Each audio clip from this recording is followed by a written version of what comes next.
The countdown to Decision 2014 is quickly winding down. One of the smaller races on this ballot, and on it for the first time, is the race for Grand Rapids Public Schools. 7 candidates are running for 5 open seats, including 4 who are incumbents.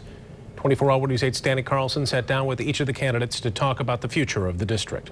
There's so much good, solid work and direction that we have going that I think it's really important we sustain that growth. Continuing the positive changes that GRPS has made over the past 4 years. That's the message from the 4 incumbents running. 3, Dr. Wendy Falb, Dr. Tony Baker, and Maureen Slade, have served full terms and are seeking re-election.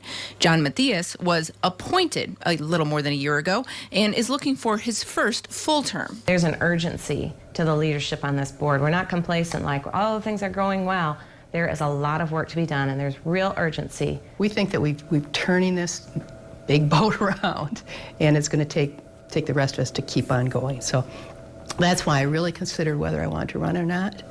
And I think because we're on that good, positive move, I want to continue that. All the candidates realize they're on a crowded ballot, but say their relatively small race is just as, if not more important than any of the bigger races for those who live in GR. The Public Board of Education is charged with educating all children in its district.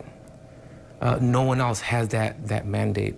And so if they don't get out to vote, then what they're saying is that perhaps education isn't as important. The 3 full-term incumbents point out they're a part of the board that appointed Superintendent Teresa Weatherall-Neal and the same board that ushered in the transformation plan, a sweeping change 2 years ago. All 4 of the current members say the shakeup was needed then, but now it needs to be balanced with consistency. I think that our work isn't to change the transformation plan. I think our work is to really make sure that everybody in the district is getting the best that they can get in education.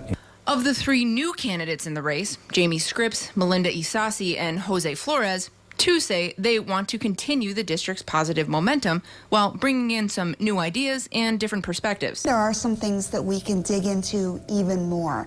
I think we really need to improve the graduation rate. I'd like to see us strengthen our neighborhood schools. We have a lot of bright spots in the district. The theme schools, very attractive to new families, but I think new families also want to see strong neighborhood schools. We still have significant achievement gaps with our students. We have what I'll call pockets of success in different schools in the district, and that is certainly, laudable and it's wonderful. The reality is there are still disparities, particularly with our African American and Latino children. The 3rd says he wants to see another complete transformation. We can't just assume that things are going to get better, pull out the band because we make some incremental increases as we downsize through a transformational plan. We have to have some dramatic change, a real commitment to closing the achievement gap.